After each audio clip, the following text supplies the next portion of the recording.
우리 주 예수 그리스도의 하나님 영광의 아버지, 하나님의 크신 긍휼하심을 입고 주님의 나라와 영광으로 부르심을 받은 존귀한 백성들이 언약의 자손들과 함께 주님의 이름으로 여기 서 있습니다. 주님의 백성을 하늘 성소의 영광으로 부르셔서 하나님 보좌 우편에 앉으신 주님의 얼굴에서 하나님의 영광을 대면하는 기쁨을 주시고, 부활하신 주님의 상에서 먹고 마시는 생명을 주시고, 주님의 상에서 우리를 사랑하시는 하나님의 음성을 듣고 하나님의 구원을 기뻐하며 찬양할 수 있도록 복 주시니 감사를 드립니다. 오늘도 주님께서 택하여 세우신 권세 있는 주의 백성들을 주님의 만찬회로 부르셨사오니 주님의 상에서 먹고 마시는 백성들을 기뻐하시옵고, 주님의 상에서 먹는 백성들을 통해서 천하 만국을 주님의 나라로 온전히 이루시옵고, 주님의 상에서 먹는 백성들을 통해서 세세토록 존귀와 찬양과 영광을 받으시옵소서. 우리 주 예수 그리스도의 이름으로 기도하옵나이다. 아멘. 말씀은 마가복음 12장입니다.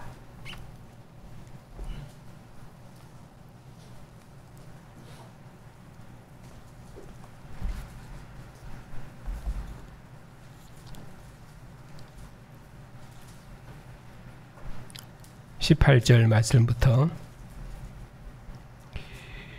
27절까지입니다. 하나님의 말씀을 받들어 읽겠습니다.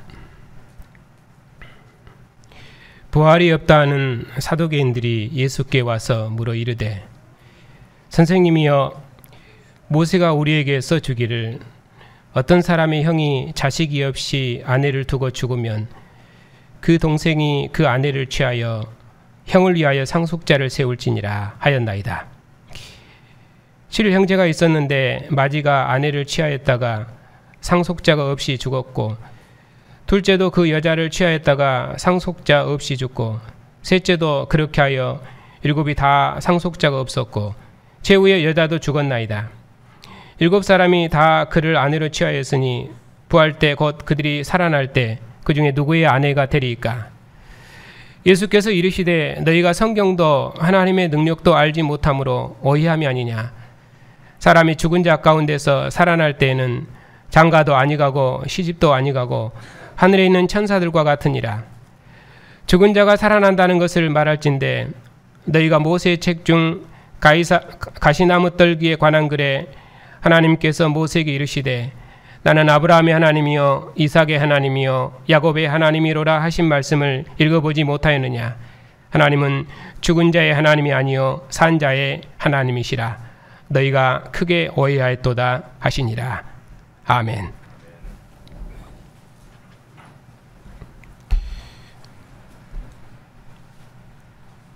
네, 기도합시다.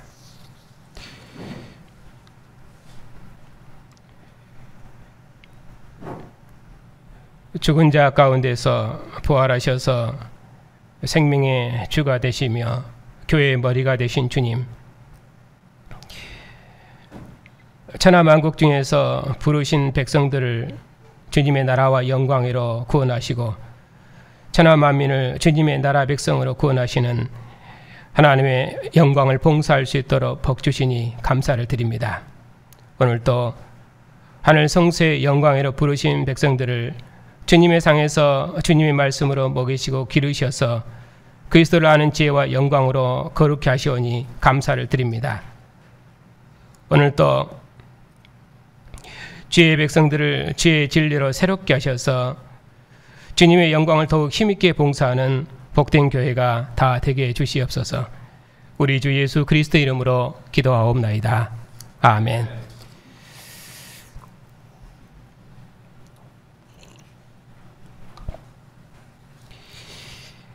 오늘 본문도 지난주에 설교했던 본문을 다시 잡았습니다. 실은 오늘 지난 본문을 다시 설교하는 것은 지난주 설교와 그리고 지난 오후 공부에서 잘못 설명했던 내용들을 교정하기 위해서 오늘 다시 이 본문을 잡았습니다. 이제 지난 설교를 다시 들어보니까 성경에서는 몸에 부활이 없다. 그렇게 제가 표현을 했습니다. 실은 그런 표현은 사실 목사이기 때문에 노예로부터 소환을 받아서 책망받아야 할 만큼 그렇게 잘못된 표현이기 때문에 하나님의 말씀으로 교회를 바르게 가르치고 인도해야 될 목사로서 여러분을 놀라게 하고 또 교회에 근심을 끼쳐드린 점에 대해서 깊이 사과를 드립니다.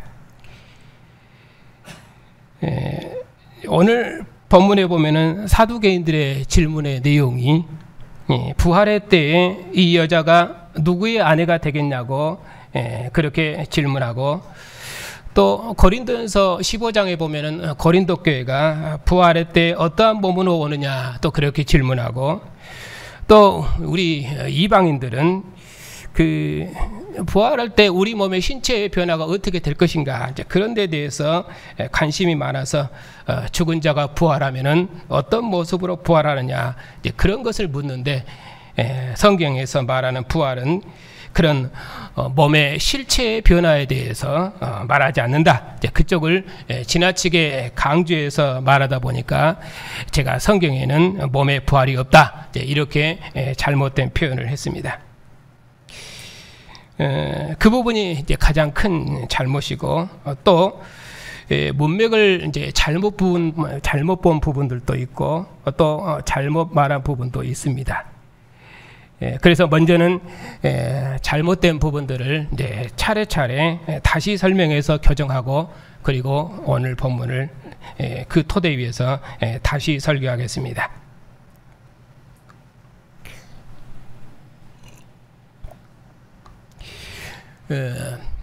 제가 설교하기를 사두개파들은 모세 오경만을 인정했다 그렇게 말했는데, 그 말은 틀린 말이고 모세 오경에 더 권위를 주었다 그렇게 해야 맞는 말입니다. 그 유대인들의 그 교파 기원에 대해서 성경은 직접 말하지 않기 때문에 결국 고대사를 연구하는 학자들의 이야기를 참고할 수밖에 없습니다. 그런데 제가 그 학자들의 이야기를 정확하게 확인하지 못하고 쉽게 인용한 것이 제 잘못입니다. 왜냐하면은 이 성문화 작업은 바벨론에서 돌아온 에스라가 했고, 그런 의미에서 에스라는 이제 모세와 같은 사람입니다. 그리고 예수님 당시에 이스라엘 백성들은 정경을 가지고 있었습니다. 더구나 그 정경에 외경까지 붙어 있는 성경을 유대 공동체가 사용하고 있었고, 또 잡리아 회의에서 구약 성경 39권을 정경으로 확정을 했습니다. 그런데 만일 사두개파들이 모세 오경만이 정경이라고 그렇게 주장했다면 아마도 그들은 이단으로 정죄됐을 것입니다. 그렇기 때문에 사두개파들은 모세 오경만을 인정했다 그렇게 해서는 안 되고, 모세 오경에 더 큰 권위를 두었다 그렇게 해야 맞는 표현입니다. 그러면은 사두개인들은 그러면 왜 모세 오경에 더 권위를 둘 수밖에 없었는가 하는 것입니다. 사두개인들은 성전 제사를 맡았던 자들입니다. 그런데 제사 제도는 모세 오경에 있거든요. 더구나 모세 오경은 이스라엘 나라 조직법이고 성전에 보관하라고 했기 때문에 더 권위적입니다. 그래서 성전 제사를 맡았던 사두개인들은 당연히 제사 제도가 기록된 그 모세 오경에 더 권위를 둘 수밖에 없었을 것입니다. 그러면은 논쟁이 되었던 그 부활 신앙은, 이스라엘 백성들에게 그 부활 신앙은 있었는가 없었는가, 그러면 부활 신앙은 언제부터 있었는가 하는 것입니다. 이 부활 신앙은 이스라엘 백성이 멸망한 후부터입니다. 하나님께서 바벨론에 포로된 백성들에게 고토로 돌아오리라는 구원과 승리를 약속하시면서 몸의 부활을 말하는 구절들이 있습니다. 대표적인 것들이 이사야 26장하고 그리고 다니엘서 12장입니다. 이사야 26장은 하나님께서 유다에게 구원과 승리를 주시리라는 그 약속입니다. 이사야 26장을 한번 찾아 읽겠습니다.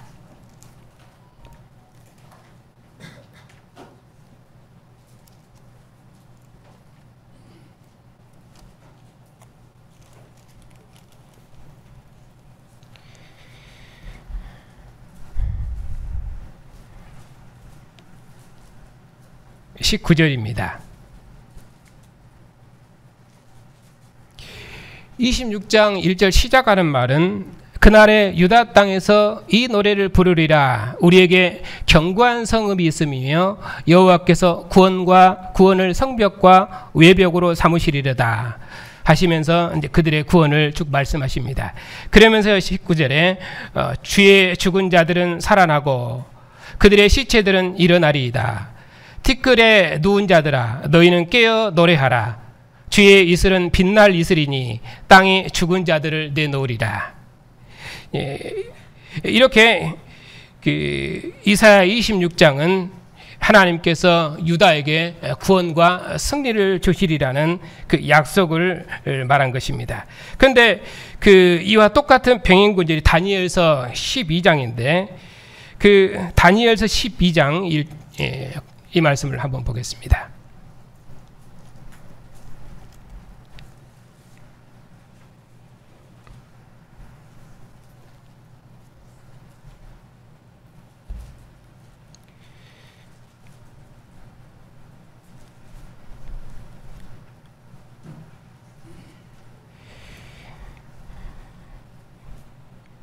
그때 내 민족을 호위하는 큰 군주 미가엘이 일어날 것이요 또 환란이 있으리니 이는 개국 이래로 그때까지 없던 환란일 것이며 그때 내 백성 중 책에 기록된 모든 자가 구원을 받을 것이라.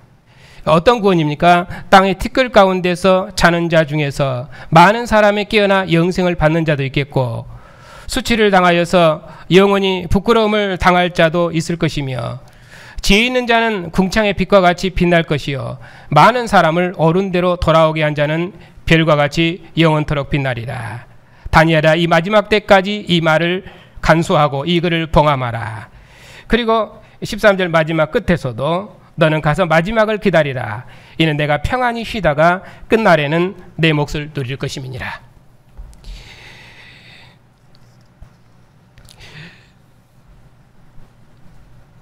여기 다니엘서는 이스라엘 포로기 끝에 있는 서신서이고 그리고 이 말씀은 다니엘이 죽을 때 주신 구원에 대한 약속입니다. 그러니까 이 다니엘 12장에서 먼지 가운데서 일어나리라 하는 말은 이사야 26장처럼 나라를 구원하리라는 그런 민족의 회복에 대한 약속, 그것을 말하는 것이 아니라 죽은 의인들의 몸이 일어나리라는 그런 부활의 강조점이 더 있습니다. 그것을 구원으로 묘사를 했습니다. 그러므로 이사야 26장과 그리고 다니엘서 12장은 같은 내용이어도 문맥이 다르기 때문에 티끌 가운데서 일어나리라 하는 이 개념을 각각 다르게 해석을 해야 됩니다. 그런데 제가 본문을 이제 신중하게 문맥을 보지 못해서 다니엘 12장이 몸의 부활이 아니라 나라 회복으로 풀었습니다. 그런데 본문은 나라 회복이 아니라 몸의 부활로 풀어야 맞습니다. 이사야서는 그러니까 나라 구원, 여기 다니엘서는 부활의 소망, 그쪽이 더 강조점입니다. 그러면은 이 부활에 대한 소망이 어디서 성취됩니까? 마태복음 27장에 보면은 예수께서 죽으시고 부활하신 것에서 드디어 성취되는 것입니다. 예수께서 십자가에 죽으실 때 무덤문을 열고 잠자던 자들이 그들의 몸이 일어났고 또 예수께서 부활하신 후에 잠자던 영혼들이 무덤에서 나와서 예루살렘 성에 들어가서 증언했습니다. 그러니까 의인들이 바벨론 포로 중에 죽을 때 하나님께서 의인들에게 약속했던 이 부활의 소망, 의인들이 소망했던 그 메시아 나라를 이룬 것이 마태복음에서 예수님의 죽으심과 부활의 의미입니다. 이제 구약 역사의 마지막 날에 다니엘서 표현대로 하면은 마지막을 기다리라. 끝날에는 내 몫을 누리리라. 그렇게 마지막 날에는, 끝날에는 그렇게 말하고 있죠. 그 마지막 날에 예수께서 부활하셨기 때문에 다니엘처럼 땅의 티끌 가운데 쉬던 자들이 일어났던 것입니다. 그런 의미에서 요한복음 11장에 보면은 마르다가 마지막 부활의 때에 다시 살아날 줄 믿는다고 그렇게 말했던 것입니다. 그리고 예수께서는 나는 부활이요 생명이니 그런 마리아에게 나를 믿는 자는 죽어도 살겠고 살아서 믿는 자는 영원히 죽지 아니하리라 그렇게 말씀하시면서 마르다에게 내가 이것을 믿느냐 그렇게 말씀하시니까 마르다가 하는 말이 네 내가 믿습니다 그렇게 말했습니다. 그리고는 마르다의 고백이 주는 그리스도요 세상에 오시는 하나님의 아들이십니다. 그렇게 고백을 했습니다. 예수께서 이제 그 고백을 받으시고 그리스도 곧 정말의 세상에 오시는 하나님의 아들로서 썩어 냄새나는 나사로를 무덤에서 일으키셨죠. 그렇게 해서 자신을 생명의 주님으로 증거하시고 영광을 표적을 통해서 영광을 하나님의 영광을 거기서 그렇게 나타내셨습니다. 그러니까 마르다가 마지막 부활의 날에는 살리라 그렇게 말했던 것처럼 그런 의미에서 이스라엘 백성들은 이제 부활의 소망을 가지고 있었던 것입니다. 만일 죽은 자가 부활하리라는 이런 부활의 소망이 없었다면은 부활의 때에 살리라 하는 이 마르다의 부활 신앙의 근거를 성경에서 찾을 수가 없습니다. 물론 구약 때는 이스라엘 백성들이 조상들의 묘실에 묻힘으로 조상들의 소망에 참여했지만은 그러나 포로기에는 하나님께서 자기 백성을 구원하시리라는 약속을 티끌 가운데서 일어나리라 하는 이 부활의 언어를 써서 약속하셨던 것입니다. 그러니까 여기 다니엘 12장의 문맥은 나라 구원이 강조점이 아니라 몸의 부활이 강조점입니다. 그러니까 구약 성경에도 몸의 부활에 대한 약속이 있다 그렇게 해야 맞습니다.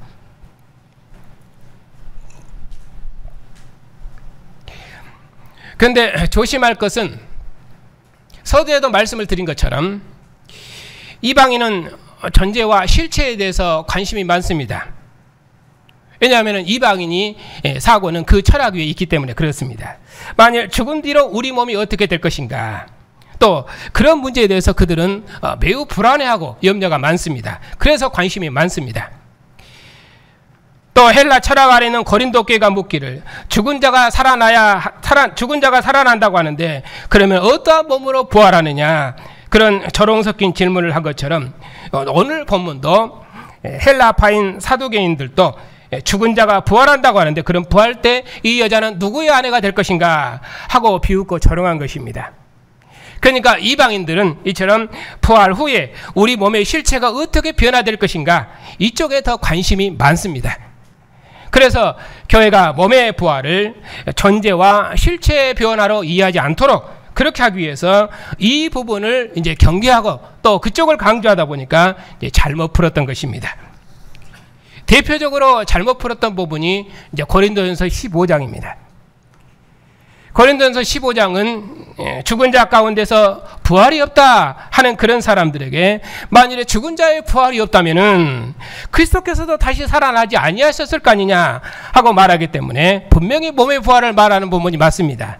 그런데 저는 잠자는 자들의 첫 열매로 부활하신 그리스도의 부활의 의미와 그 부활의 성격 그쪽을 강조하다 보니까 기본적인 문맥도 보지 못하고 구속사라는 신학으로 본문을 풀었던 것입니다. 그러니까 교리적인 미숙함도 부활의 권세에 사는 교회의 삶에 치명적인데 이번 저의 성경 해석은 실은 그보다 더한 잘못된 해석이고 그런 실수입니다.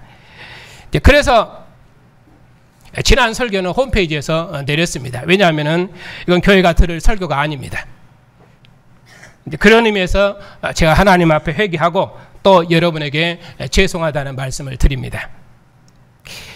자, 이제 정리하자면은 뭘 고쳤냐면은 모든 사람이 부활한다 하는 것은 지극히 당연한 사실입니다. 다니엘서 12장은 나라 회복이 아니라 그것은 몸의 부활입니다. 또 마태복음 27장에서 주님께서 죽으시고 부활하실 때 무덤 문이 열리고 자던 자들이 일어나서 증거했는데 그것은 다니엘서 12장에 대한 성취입니다. 이제 그런 의미에서 부활의 때 마지막 때에 다시 살 줄 믿는다 하는 마리아의 부활신앙도 다니엘서 12장이 근거입니다. 그리고 그리고 고린도 15장도 몸의 부활이 맞습니다. 그럼에도 성경이 말하는 몸의 부활은 헬라인들의 관심사처럼 우리 몸의 실체가 어떻게 될 것인가, 그런 부활은 아닙니다. 복음서는 예수께서 죽으시고 부활하심을 통해서 자신이 하나님께서 보내신 정말의 하나님의 아들이심을 확증하는 내용이고, 또 서신서는 그 부활의 생명으로 사는 정말의 교회가 어떻게 부활의 생명으로 주님의 나라에 참여하고 봉사할 것인지, 그런 관점에서 개인의 부활을 말하고 있어서 저는 그래서 그 부활의 의미를 이제 한쪽만 강조하다 보니까 성경을 완전히 잘못 해석한 것입니다. 그래서 이 잘못 해석한 부분들을 앞으로 오후 공부를 통해서 더 자세히 설명드리도록 하겠습니다. 그리고 교회를 그리스도의 진리로 인도해야 될 목사로서 사실 이번 일들은 성도님들께 면목이 없고, 또 그런 의미에서 다시 한번 죄송하다는 말씀을 드립니다. 자, 이런 교정한 부분들을 염두에 두고 오늘 본문을 다시 설교하겠습니다.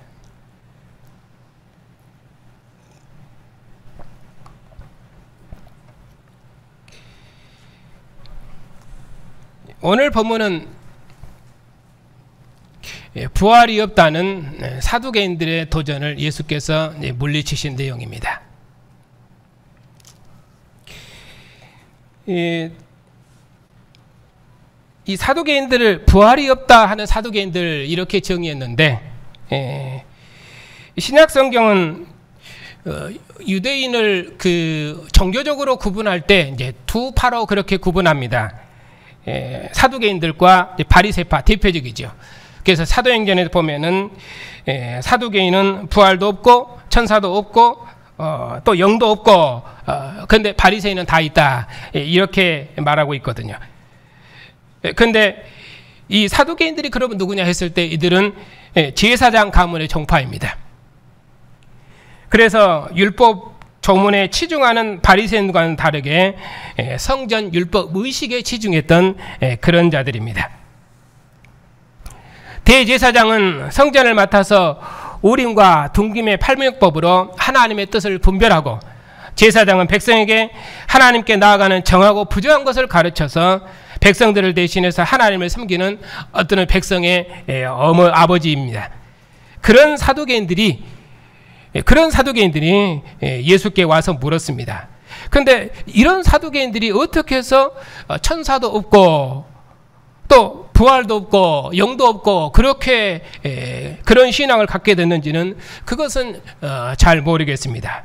왜냐하면 분명히 창세기도 그들이 구약 모세 율법을 가지고 있기 때문에 창세기도 천사들 얘기가 분명히 그렇게 나오고 하는데도 어떻든 그들은 천사도 없고 부활도 없고 영도 없고 그렇게 말하고 있습니다.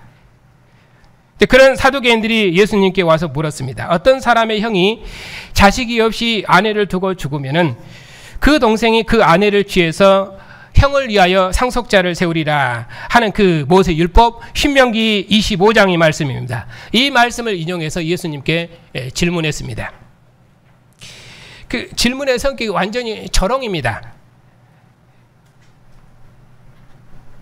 뭐라고 질문했냐면 7 형제가 있었는데 마지가 상속자를 세우지 못하고 죽자 6 형제가 모두 형의 아내를 취했지만은 마지와 같이 6 형제가 모두 상속자 없이 죽었습니다.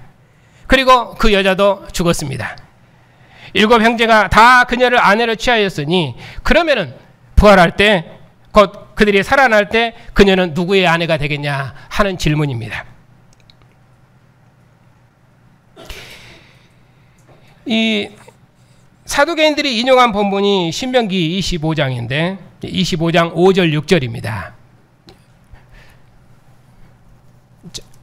이 말씀을 함께 찾아보겠습니다.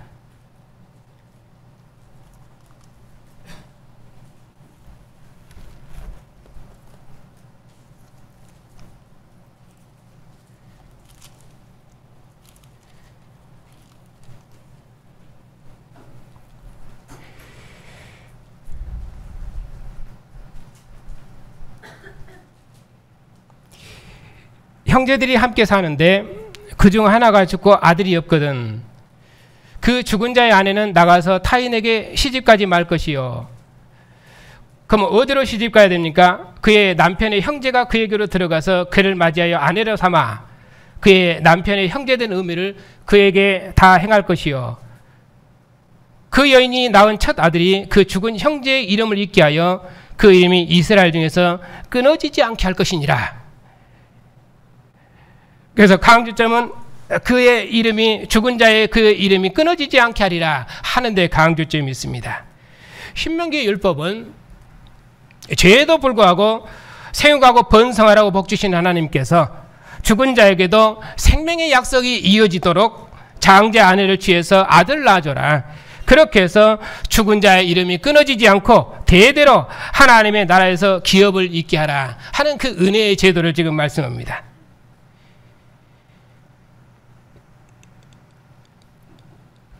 그 질문에 대해서 예수께서 너희가 성경도 하나님의 능력도 알지 못함으로 오해함이 아니냐. 그래서 성경도 하나님의 능력도 모르는 자라고 그렇게 말합니다. 그것이 이 말씀의 이제 중심 내용입니다. 그래서 끝맺는 말도 너희가 크게 오해하였도다. 사두개인들의 무지를 책망하고 계십니다. 사두개인은 성경을 가지고 있으면서도 성경도 모르고 하나님도 모르는 무지한 자입니다. 성전에서 하나님을 봉사하는 것으로 만족하면서 부활이 없다는 자들입니다. 지금의 질서로 만족하며 심판의 때를 조롱하는 마치 베드로에서 기롱하는 자들과 같습니다. 그래서 예수께서는 그런 부활이 없다는 사두개인들에게 너희가 성경도 모르고 하나님의 능력도 모르는 자들이다 하시면서 심히 책망하시고 심판하셨습니다. 예수께서는 성경과 하나님의 능력을 가르치심으로 이제 사두개인들의 무지로 인한 오해에 답변하십니다. 25절에 보니까 구약 성경에서 사람이 장가하고 시집가는 것은 가나안 땅에서 하나님 나라를 번성케 하시고 발전시키는 하나님의 복주심입니다. 그러나 부활의 때에는 이전의 질서대로 살지 않을 것이라고 말씀하셨습니다. 구약 성경에서 이 부활의 때 하는 것은 인자가 다니엘서 7장에 보면은 인자가 하늘 보좌의 우편에 영광을 얻을 때 그렇게 말씀합니다. 이렇게 하나님의 능력으로 하나님의 나라가 구원되고 완성된 때를 종말의 때라고 말합니다. 그리고 다니엘 12장에서는 그 종말의 때 잠자던 의인들은 땅의 티끌 가운데서 일어나 영생을 얻고 궁창의 별처럼 영원히 빛날 것이며 악인들은 일어나 영원한 수치를 당할 것이라고 말씀하셨습니다. 바로 그 종말의 때에 죽은 자가 살아나는 그 부활의 때에는 하나님의 자녀들은 장가도 가지 않고 시집도 가지 않고 천사들과 같다 그렇게 말씀하셨습니다. 여기서 시집도 가지 않고 장가도 가지 않고 천사들과 같다 하는 말은 시집가고 장가고 하는 것은 생육하고 번성하는 것입니다. 그러니까 구약은 생육하고 번성해서 유업을 잇는 나라고 그것이 가나안 땅의 하나님의 나라입니다. 그런 가나안 땅의 옛 질서를 끝내시고 이제는 새로운 하늘의 질서, 새로운 하나님 나라를 가져오신다. 주님께서 지금 그걸 말씀하고 계십니다. 예수께서는 그래서 이 말씀을 통해서 지금 자신을 새로운 하나님의 통치와 나라를 가져오신 정말의 하나님의 아들로 증거하시는 것입니다.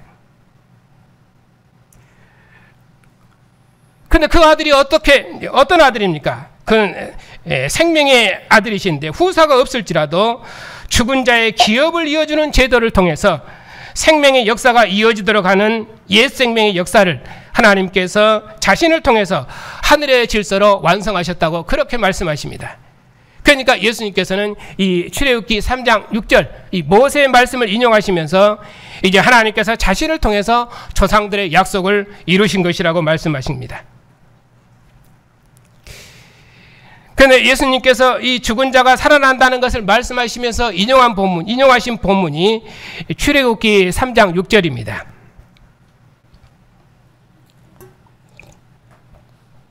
이 말씀은 나는 내 조상의 하나님이니 아브라함의 하나님, 이삭의 하나님, 야곱의 하나님이라. 하나님께서 시내산에서 모세를 부르실 때 하신 말씀인데 아브라함과 이삭과 야곱의 하나님께서 조상들과 맺은 언약을 따라서 이스라엘을 애굽에서 구원하시려고 모세를 보내셔서 언약을 성취하심으로 그 언약을 성취하시는 하나님으로 자기를 증거하신 말씀입니다. 하나님께서는 이처럼 조상과 맺으신 그 언약을 이루시면서 그의 후손들과 함께 역사를 사셨습니다. 비록 처음 언약을 맺었던 조상들은 잠잘지라도 하나님께서는 조상들과 맺은 언약을 후손들에게서 성취하심으로 하나님께서는 조상들의 하나님이 되시고 조상들도 언약을 성취하신 하나님과 함께 영원히 사는 것입니다. 그런 의미에서 하나님은 죽은 자의 하나님이 아니라 살아있는 자의 하나님이십니다. 조상들의 하나님께서 후손들에게 조상들과 맺은 언약을 성취하심으로 조상들과 맺은 언약을 완성하시고 조상들도 그 언약이 성취된 새로운 시대와 나라를 함께 유업으로 상속받는 것입니다. 그러므로 이제 조상들도 언약을 이루신 하나님과 함께 영원히 살아있다고 말할 수 있는 것입니다. 예수께서는 바로 이 말씀으로 너희는 성경도 모르고 하나님도 모른다. 그런 성경도 모르고 하나님도 모르는 그런 사두개인들에게 누구의 아내로 부활할 것인가? 어떤 모습으로 부활할 것인가? 죽었다가 산다는 것은 무엇인가? 또는 죽으면 어떻게 될 것인가? 하는 그 부활의 실체에 대해서 설명하시려는 것이 아니라 하나님의 능력으로 새로운 하나님 나라를 설립하시는 하나님의 언약의 불변하심과 하나님의 신실하심을 증거하십니다. 이제 그 언약의 불변하심과 신실하심이 하나님께서 구약 역사의 끝날에 보내신 그의 아들, 이 아들에게서 성취되고 완성된 것입니다. 그래서 예수님께서는 바로 자신이 신실하신 하나님의 언약의 성취며 확증이라고 그렇게 말씀하십니다. 조상들은 죽었어도 하나님께서 언약을 이루어 가심으로 한 시대도 하나님은 조상들을 떠나신 적이 없으십니다. 하나님께서 조상들과 맺은 언약을 따라서 자기 백성과 영원히 함께 하시려고 끝날에 그의 아들을 보내신 것입니다. 조상들의 하나님께서 이제 역사의 마지막에 그의 아들을 보내셔서 조상들의 언약을 성취하심으로 하나님은 조상들의 하나님이심을 확증하신 것입니다. 이렇게 예수께서는 자신이 하나님으로부터 보내심을 받은 하나님의 아들이시며 그런 의미로 조상의 하나님이시라고 자기 권세를 주장하신 것입니다. 그러므로 하나님께서 조상들과 맺은 언약을 따라서 구약 역사의 끝날에 아들을 보내셨기 때문에 잠자던 조상들도 이제는 죽지 않고 영원히 살아있는 것입니다. 만일 하나님께서 아들을 보내시지 아니하셨다면 의인들은 아직도 조상의 묘실에 묻혀 있을 것입니다. 그러나 하나님께서 구약 역사의 종말에 다니엘의 편대라면은 인자의 때, 마지막 때에 그의 아들을 보내셨기 때문에 하나님께서 조상들과 맺은 언약이 성취된 것입니다. 아브라함의 언약이 이삭에게 상속되고 이삭의 언약이 야곱에게 상속되므로 조상의 언약이 후손들에게서 이루어지는 것처럼 다윗이 그의 보좌에 그의 아들 솔로몬을 앉힘으로 다윗의 언약이 이루어지는 것처럼 또 자식이 없이 죽은 형의 아내를 취해서 상속자를 세우므로 형은 죽지 않고 영원히 살아있는 것처럼 또 죽은 아벨을 대신해서 하나님 셋을 주심으로 죽은 아벨이 영원히 살아있는 것처럼 지금 그런 언어를 쓰고 있는 것입니다. 대제사장은 계속해서 그 대제사장을 세움으로 대제사장을 통해서 자기 백성들이 대제사장을 통해서 이스라엘 백성들이 하나님 앞에 나아가고 하나님과 함께하는 영원한 생명의 징표가 영원토록 이어지는 것처럼 하나님께서는 이처럼 조상들을 위해서 그의 아들을 보내심으로 하나님께서는 영원히 조상들의 하나님으로 살아계시고 또 티끌 가운데 있는 의인들도 영원히 살아있는 것이라고 그렇게 말할 수 있는 것입니다. 이것이 이 본문의 내용입니다. 그러면 이 본문을 이제 어떻게 적용하고 해석할 것인가 하는 것입니다. 하나님께서 구약 역사의 끝날에 남은 자들의 소망을 따라서 그의 아들을 보내셨습니다. 이스라엘 당국자들은 예수님을 하나님의 아들이 아니라고 죽였지만은 하나님께서는 아들을 죽음에서 일으키셔서 하나님 보좌 우편의 영광을 주시고 모든 권세들의 주로 높이시고 모든 원수를 주님 발 앞에 두실 때까지 왕 노릇하게 하셔서 남은 자들의 소망과 믿음을 온전히 성취하셨습니다. 그러므로 하나님께서 예수님을 죽은 자 가운데서 살리심으로 조상들과 맺은 언약을 성취하시고 그리하여 자신을 영원히 살아계신 하나님으로 증거하셨습니다. 하나님의 사랑하심을 입은 성도 여러분,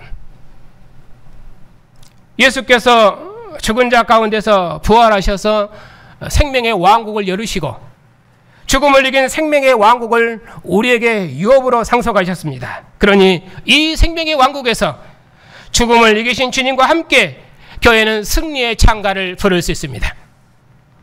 죽음을 이긴 부활의 생명으로 죽음을 이기신 승리의 길, 영광의 길을 걸을 수 있습니다. 이제 우리는 다시는 죽지 않고 부활하신 주님과 함께 영원히 살아서 주의 왕국을 봉사할 것입니다.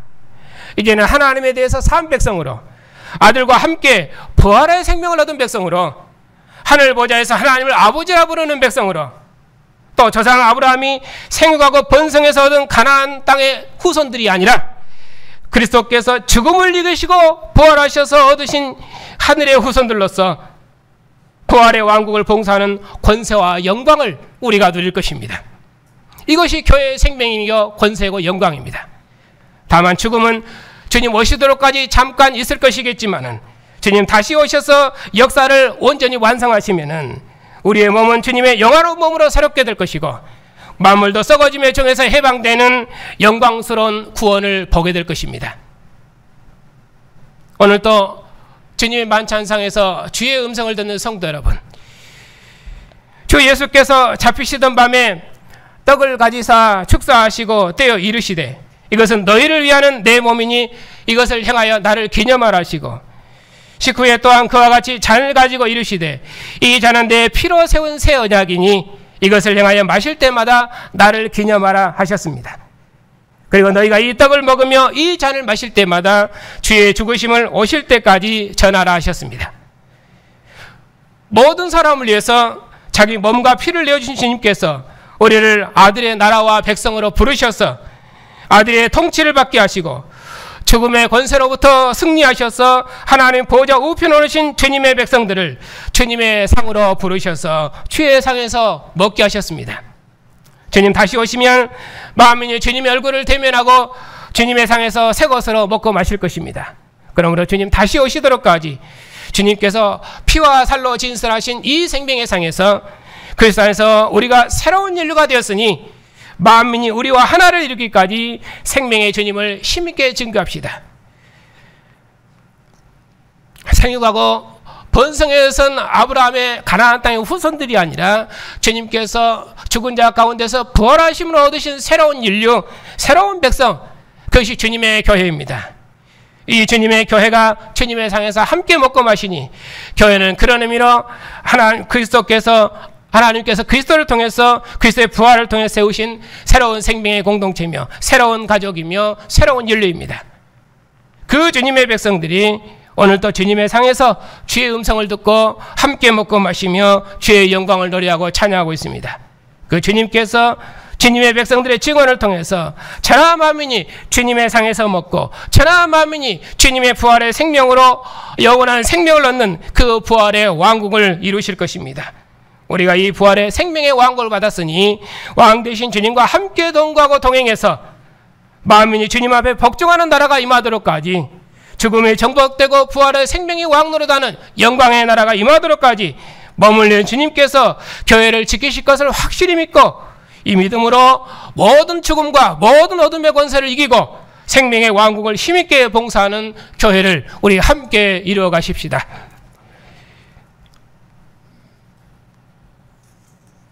죽은 자 가운데서 부활하셔서 생명의 주가 되시며 땅의 임금들의 머리가 되시며 만주의 주가 되신 주님, 어둠의 권세 아래 죽음의 종으로 살았던 저희 죄인들을 이처럼 사랑하셔서 우리를 죽음에서 일으키시고 이제는 아들의 생명으로 하나님과 함께하는 영원한 하늘의 생명으로 우리를 구원하시오니 감사를 드립니다. 오늘 또 이 은혜로 주의 교회를 복주시려고 부활하신 주님의 상으로 주의 교회를 부르시고 주님께서 피로 나오신 주님의 몸된 지체들과 함께 한 상에서 주님의 음성을 들으며 주님의 생명을 나누게 하시니 감사를 드립니다. 주님 오시도록까지 우리의 모든 삶에서 주님의 몸과 지체로서 주님 우리를 사랑하신 사랑으로 형제를 사랑하고 세상을 사랑해서 주님의 사랑과 세상을 드러내는 복된 백성들로 주의 교회를 축복해 주시옵소서. 우리 주 예수 그리스도의 이름으로 기도하옵나이다. 아멘. 죽은 자 가운데서 부활하셔서 부활의 생명의 왕국을 열으시고 모든 산자와 죽은 자들의 주가 되신 주님, 이제 주님을 예배하고 돌아가는 주의 백성들에게 부활의 생명으로 함께 하셔서 교회의 증거를 통해서 만민이 영원한 생명을 얻는 것을 우리 눈으로 보게 해 주시옵소서. 오나옵기는 주님 속히 오셔서 죽음을 이기신 부활의 주님의 이름이 만민 중에서 세세토록 영광을 받으시는 날을 속히 이루시옵소서.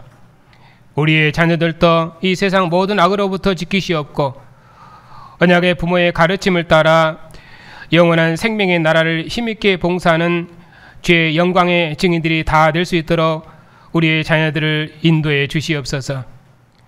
특별히 우리가 당하는 이런저런 많은 고난 중에도 예수께서 왕이시며 생명의 주님이심을 힘있게 증거하고 세세토록 주의 영광을 노래하고 찬양하며 감사하는 영광스러운 주의 백성들이 다 되게 해 주시옵소서. 저희 너희와 신학교를 기억해 주시옵소서. 진리의 말씀을 밝히 허락해 주시옵고 충성스러운 종들을 세우셔서 우리에게 주신 이 복음으로 교회와 세상을 구원하는 역사적 사명을 이룰 수 있도록 저희 너희와 함께 해 주시옵소서. 주의 상에서 주의 백성들이 다시 모이도록까지 주의 권세로 주의 교회를 영원토록 지키시고 부활의 생명으로 만민이 하나 되는 영광의 나라가 임하도록까지 주님의 교회와 영원토록 함께 해 주시옵소서. 우리 주 예수 그리스도의 이름으로 감사하며 기도하옵나이다. 아멘. 구약 역사의 종말에 아들을 보내셔서 조상들의 소망을 이루신 하나님의 신실하심과 죽은 자 가운데서 부활하셔서 생명의 주가 되신 그리스도의 은혜와 죽음을 이긴 생명의 영으로 영원토록 함께 하시는 성령의 인도하심이 부활의 생명으로 사는 주님의 교회 위에 이제부터 영원까지 함께 하시기를 축복하옵나이다. 아멘.